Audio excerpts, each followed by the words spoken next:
এই দেখো ছেড়ে দেবো। কোন দিকে ছাড়বো বলো? কোন দিকে ছাড়বো? শুধু একটু দুধ করে ছাড়ো। হ্যাঁ ওইখান থেকেই ছাড়ো।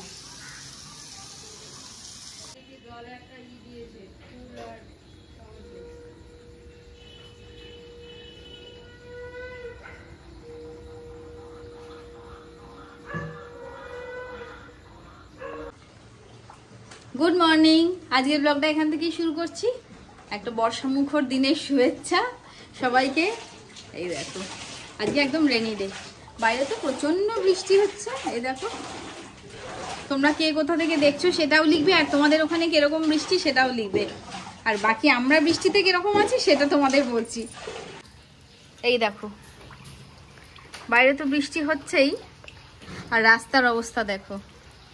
রাস্তা, পুকুর, নর্দমা সব এক হয়ে গেছে। আমাদের বৃষ্টিতে কোনো শান্তি নেই। এ হলো আরেকটা জিনিস দেখাই, ঘরের ভেতরের অবস্থা দেখো। এই যে বুঝতেই পারছো, ঘরে আমাদের জল ঢুকে যায়, আর জল ঢুকে যায় ও নিজের ইচ্ছা মতন ঢোকে, কিন্তু আমাদের দূর করে নিজেদের ইচ্ছা মতন আমাদেরকে ঠেলে বের করতে হয়। সামনে যেখানে রান্না করি চাতালে, ওখানের এই অবস্থা। ওখান থেকে জল তুলে তুলে বাথরুম দিয়ে বাইরে পাঠাচ্ছে, যাবেই বা কোথায়? ওই রাস্তায়। আর ঘরে দেখো, ঘর যে জলে জল দেখেছো, ঘরের জলটা সবে সবে একটু কমেছে এখান থেকে, এই যে একটুখানি কমেছে, কিন্তু এই যে রান্নাঘরের দিকে পুরো ভর্তি জল। এই দেখো রান্নাঘরের কি বলবো, সব উল্টে পড়ে আছে।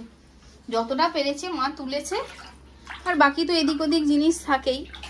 দাঁড়াও চলো উঠোনটা দেখাই। এখানে দেখেছো জলটা কতটা?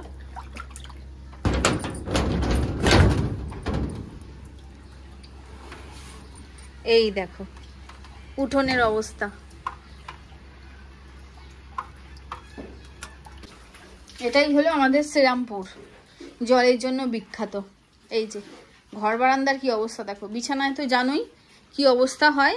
আরো দেখো, আরো কত দেখাবো, দেখানো শেষ আছে। এই দেখো দেখতে পাচ্ছ? দাঁড়াও লাইটটা জ্বালালে বোঝা যাচ্ছে না। এই যে দেওয়ালের যে ফাটা, এখান দিয়ে পুরো দেখো সুইচ বোর্ডের মধ্যে দিয়ে জল গড়িয়ে এইবারে দেখো মেঝেতে। কি আর বলবো, এই বর্ষায় কি আর আমরা ভালো থাকতে পারি? তাও আছি আর কি। পুকুর একদম জলে জল। এই দেখো ঘরের লেভেলে পুরো জানলার সামনে জল। আমরা ভেনিসে থাকি, ভেনিস। আর এই দেখো টেবিলে মুড়ি, বিস্কুট, কেক, চায়ের সরঞ্জাম সব আনা। মা 1 ফ্লাক্স চা করে রেখেছে, এবারে লাগলে বাকিটা এখানে জলেই করা হবে, কিছু করার নেই। আর এই যে এখানে প্রেসারে আলু সিদ্ধ করেছি, চাল ধুয়ে রেডি করে রেখেছি, আলু সিদ্ধ ভাত আজকে। আর আলু সিদ্ধ দিয়ে আমি একটু মুড়িও খাবো। এখানে কি আছে দেখো, মটর সেদ্ধ রেখেছিলাম, ও আর মা খাবে। তুমি আমার জলের মধ্যে কি করতে গেছো ওদিকে? রান্না বান্না তো করতেই হবে জানো তো। আর এত জল না, কাউকে আমরা না করি না খাবারের জন্য। আজকে সবাইকে না করে দিলাম, খাবার দিতে পারবো না। মানে কি বলবো, প্রায় 20-25 জন হবে ডেইলি বেসিসে যেরকম থাকে, সবাইকে ফোন করে করে না করে দিলাম। খারাপও লাগে। এই জামা পিছে যাচ্ছে গো, কিছু করার নেই, কি করবো বলো তো। ঘন্টা এদিকে আয়।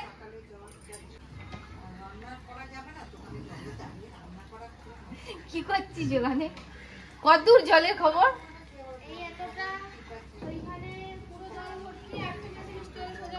ঘরে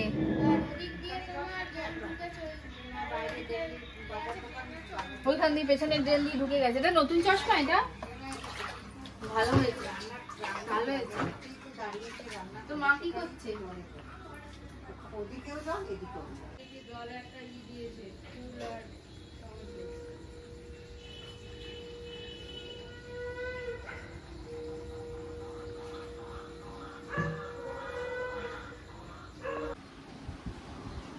জল ফল কাচিয়ে এবার খিদে পেয়ে গেছে, এবার খেতে চলে এলাম। গরম গরম আলু সিদ্ধ করেছি, আর আমি মুড়ির মধ্যে নিয়ে নিয়েছি ওটা, কাঁচা লঙ্কা দিয়েছি, নুন দিয়ে মেখে খাচ্ছি। আর ওদের কালকে থেকে ওর আর মায়ের মটর সেদ্ধ ছিল, সেদ্ধ মটর, সর্ষের তেল, কাঁচা লঙ্কা দিয়ে আর ভাজা মশলা করা থাকে, ওটা ছড়িয়ে দিয়েছি আর বিট নুন দিয়েছি। এটা ওরা খাবে। খুব ভালো গন্ধ আসছে, ওই গন্ধে আমি আলু সিদ্ধ মুড়িটা খেয়ে নিচ্ছি। আমার পেট ঠিক নেই, ওই জন্য আমি অগত্যা এটা খাচ্ছি, নাহলে ওটাই খেতাম। কি আর করা যাবে। কিছু করারও নেই, চানাচুর পেঁয়াজ কিছু আনাও নেই। সকাল থেকে বাজারে যাওয়ার কথা, সকালে আজকে একটা পেঁয়াজ নেই ঝুড়িতে, স্বাভাবিক যেতে পারিনি, যাওয়া যাবেও না। এবার তো একটু কাঁচা পেঁয়াজ দিলে ভালো লাগে মটর সেদ্ধর মধ্যে।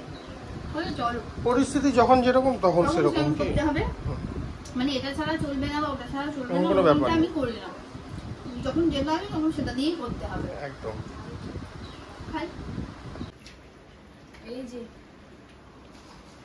কি বলো তো, কি মাইক্রোওভেনে পাপড় সেঁকতে গেছিলাম। খাও একটু, আমি জানি ওর, জানো তো এরকম ওয়েদারে খুচুর খুচুর খেতে ইচ্ছে করে। আমি ঘুমিয়ে পড়েছিলাম, কাজ নেই, ভালোও লাগছে না, টিভি দেখতেও আজকে ইচ্ছা করছে না, ঘুমিয়ে পড়েছিলাম। ঘুমটা হঠাৎ ভেঙে গেল কি, এদিকে নাইসের এই সাইডটা ভিজে গেছে, একটু জানোই ওপর থেকে জল পড়ে, পাটা এরকম করে শুয়েছিলাম, জল ছিটে ছিটে ম্যাক্সিটা ভিজে গেছে। উঠলাম আর ওই জন্য 4টে পাপড় সেঁকে নিয়ে এলাম, আর ওদিকে ভাতটাও চালিয়ে দিলাম। চালটা অনেকক্ষণ ধুয়ে ভিজিয়ে রেখেছি, খাওয়া দাওয়া শরীরটা এখন ম্যাচ ম্যাচ করছে না, এত জল পায়, ভীষণ ভীষণ শরীরটা ম্যাচ ম্যাচ করছে। আর কি বলবো, সত্যি কথা, মনে হচ্ছে একটু মাংস ভাত খেলে ভালো হতো, কষা মাংস থাকলে আমি বানিয়ে দিতাম প্রেশারে সিটি মেরে, নেই। যাই হোক, আবার তো আলু সিদ্ধই খাবো আমি, পেট ঠিক নেই তো আমার, ওই জন্য আলু বেশি খাওয়ার ইচ্ছা। করো, খাও। এই দেখো, ছেড়ে দেবো, কোন দিকে ছাড়বো বলো, কোন দিকে ছাড়বো? শুধু একটু দুধ করে ছাড়ো। হ্যাঁ, ওইখান থেকেই ছাড়ো।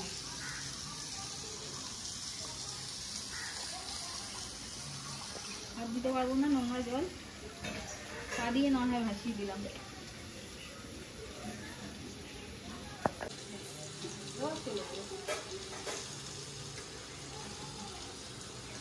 আমরা কত করেছি ছোটবেলায়। বহু করেছি, জল হওয়া মানেই তো এটাই করা।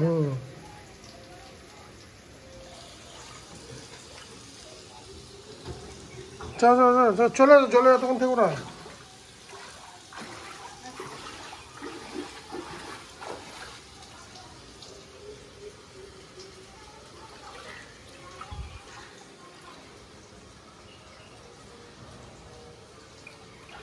ফুল দিয়ে দিলাম, নয়নতারা দুটো তুলে ওর মধ্যে দিয়ে দিলাম।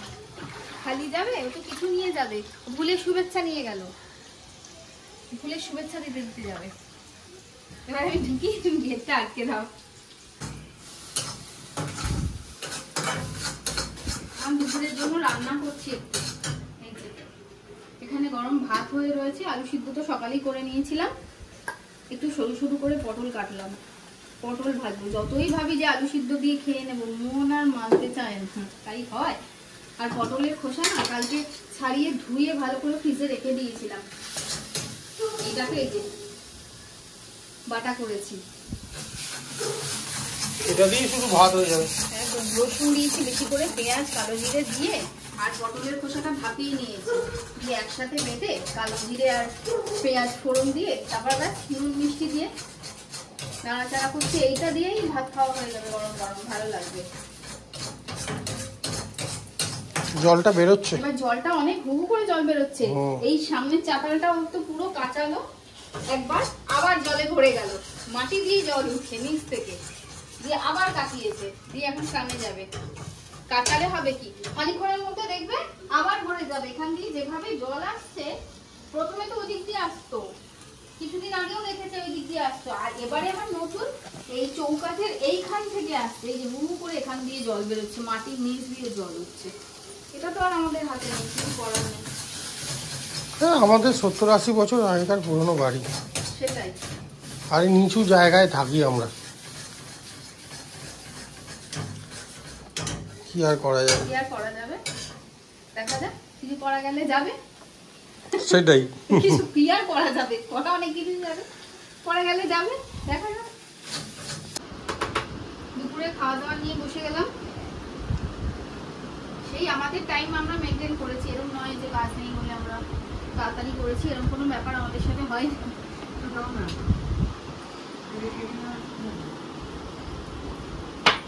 দিয়েই খাওয়া দাওয়া নিচ্ছি। আলু চোখা কালকে ছিল, এখন কি কি করলাম বলো তো? ভাত, আর এই যে তোমাদের দেখালাম পটলের খোসা বাটা, এইটা, আর আলু পটলের তরকারি ছিলই, আর একটু আলু আর পটলই একদম সরু সরু করে কেটে ভেজে নিলাম। আর চাটনি তো থাকি, কোথায় দেবো সরাও।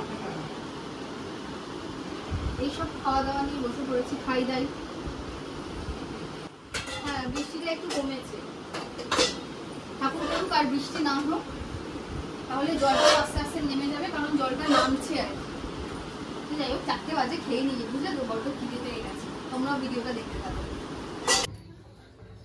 বৃষ্টির জন্য জল জল করে সারাদিনে তো আর কিছু করাই হয়নি। আজকে একটা রেসিপি করার ছিল, শুট ছিল, রেসিপি করা হয়নি। তাই এখন সন্ধ্যেবেলা মানে বিকেলবেলা বৃষ্টিও কমেছে, এই চাতালের জলটা পরিষ্কার করা গেছে, ওই করেছে সব। ওদিকের জল তো এখনো নামেনি ওই রান্নাঘরে, তাই আজকে ভিডিও শুট ওদিকে হচ্ছে না, এখানেই করছি। তো সেই শুটেরই কাজকর্ম চলছে, তাই তোমাদের সাথে একটু বকবক করে নিচ্ছি। আর একদম সন্ধ্যাবেলার উপযুক্ত মুড়ি দিয়ে খাওয়ার মতো একটা রেসিপি করছি, যেহেতু চটজলদি করতেও হবে, যে ভিডিওটা এক্ষুনি করে এক্ষুনি ওকে এডিট করে আপলোড করতে হবে, ওই জন্য তো তাড়াতাড়ি আছেই, ওই জন্য একদম ঝটপট একটা রেসিপি করছি। আমার তৈরি, একদম রেসিপি কমপ্লিট। এই দেখো, শুধু এখন গরম গরম খাওয়ার অপেক্ষা। বলো, ঘরে জল জমেছে বলে খাবো না নাকি? আর আমি একটা কথা বলি, মজা করেই বলি, যে আমি যতদিন আছি জল জমুক, ঝড় হোক, বৃষ্টি হোক, খাওয়া পড়ার অসুবিধা হবে না। যেরকম বাবারা বলে বাড়ির গার্জিয়ানরা, খাওয়া পড়ারটা জানি না, খাওয়া পড়া সবই ওর দায়িত্ব, মানে বানিয়ে খাওয়ানোর যে খাওয়াটা, সেটা কোনোদিনও কোনো অসুবিধা হবে না। এই তাহলে এই ওয়েদারে যদি জলকে ভয় পেতাম, তাহলে কি আর পেঁয়াজি ভাজতে পারতাম? পেঁয়াজি বানিয়ে দিয়েছি, আর চাও করে ফেলেছি। মাকে গিয়ে ডাকি, আর ও তো উঠেই আছে। কি গো, তোমার হলো রান্না? হ্যাঁ, রান্না হয়ে গেছে, যেখানে তোমার যেগুলো নামার প্যাকিং করে দিয়েছি। আচ্ছা, তাহলে আমি দিয়ে চলে আসবো না তুমি যাবে? তুমি দিয়ে চলে এসো না, বুঝলেন, আমি আর যাবো না। বৃষ্টি, আর যদি বৃষ্টি বৃষ্টি পড়ে আবার কি করতে যাবো? আর বৃষ্টি পড়বে না। তাহলে 5 মিনিট ওয়েট করতে পারলে তাহলে আমি যাবো, তুমি বেরোবো আর কি করবে। ওয়েট একটু কিসে আওয়াজ হচ্ছে? ও কড়াইতে আওয়াজ হচ্ছে। ঠিক আছে, তুমি তাহলে 5 মিনিট ওয়েট করে নি, চলো। এই চা আছে, চা একটু খেয়ে নি। আর কি করবো, সারাদিনে কয়েক হাজার বার চা খাওয়া হয় আমাদের। লিকার চা খেলে অসুবিধা নেই, দুধ চা খাওয়াটা উচিত না। কি অবস্থা জামা কাপড়ের, চিন্তা দেখো, গুটি মুটি আছি, 14 বার করে বাসন ধুতে যেতে হচ্ছে, পা ভিজে যাচ্ছে। ওই জন্য সকালবেলার খেয়ে দিয়ে একেবারে দুপুরে বাসন মেজে টেবিলে এনে রাখা হয়েছে বিস্কুট, মুড়ি, কেক, ভাত। এখানে আলু ভাজা, আলু পটল ভাজা আছে, আলু পটলের তরকারি আছে, সব এখন হলো। এগুলো খাওয়া হবে রাত্রিবেলা, ওই জন্য এখন আর ওদিকে নামার তো জায়গাই নেই, ওখানে রাখবো, ওখানে তো কি নেই, সব তোলা উপরে, কৌটো কাউটি, ডাব্বা, কড়াই, যা হয় আর কি, জিনিসপত্র, পাপড় সবই মানে চেয়ারে কোথাও কিছু করে রাখা আছে। আপাতত এটাই সংসার। ইন্ডাকশনটা খারাপ হয়ে গেছে বলে, জানো তো, না হলে আগে ইন্ডাকশনটা এসে এখানে টেবিলে থাকতো। ওই তখন ইন্ডাকশনে এইখানে তখন তো ওই গ্যাসটা ছিল না, সবই তো ওখানে হতো। ইন্ডাকশনে এখানে চা টুকটাক যা ম্যাগি ফ্যাগি খাওয়ার হলে সেগুলো করে নিতাম। এইভাবেই চলতে হচ্ছে আর কি। আর তখন আমপানের সময় মনে আছে, আমপানের সময় এত জল, এতটা ডিমানের ভেতরে পুরো জল ঢুকে গেছিল, ডিমান থাকা করতে হয়েছিল। 15 দিন তো আমরা ছিলামই না, বলো বাড়িতে। 1 সপ্তাহ মতন ছিলাম না, জেঠিদের ঘরে ছিলাম। জেঠিদের ঘরে 1 সপ্তাহ, হ্যাঁ 1 সপ্তাহ 10 দিন মতন জেঠিদের ঘরে ছিলাম। আর এখানে সব পুরো জল ভর্তি ছিল, এসি চালিয়ে শোকাতাম। হ্যাঁ, এসি চালিয়ে, ফ্যান 24 ঘন্টা এরকম হয়েছে। আমরা নেই ওই ঘরে, জেঠির ঘরে, আর এখানে 24 ঘন্টাই ফ্যান চলেছে শোকানোর জন্য। ফ্যান আর এসি চলতো, ফ্যান আর এসি, কারণ বিমানের ওই ফ্লাইটগুলো সব তো ভিজে গেছিল। তারপরে ওই সব শোকানোর জন্য তখন এক মানে বিভীষিকাময় অবস্থা হয়েছিল। এক স্মৃতি। তার মধ্যে খাবার দিয়েছো, ওটাই বলছিলাম, তার মধ্যেও তখন ওই জলে দাঁড়িয়েও রান্না করতাম, খাওয়ার মধ্যেও খাবার দিয়েছি। এমনকি আমার মনে আছে ওই জলে আমি দাঁড়িয়ে বিরিয়ানি অবধি বানিয়েছি সেই সময়। অর্ডার আমি কোনোদিনও মানে না পারতে আর না করি না, কাউকে না করি না। মানে আজকে এরকম হলো যে আমাকে না করে দিতে হলো আর কি, যেহেতু এত জনের খাবার দাবার করারও একটা অসুবিধার, বাজার যেতে পারছে না, কিছু ছিল না, সকালবেলা বাজার করতে হবে, ওই জন্যই না করা। না হলে আমরা না করি না। আপাতত চাটা খেয়ে এবার বাইরে যাই একটু।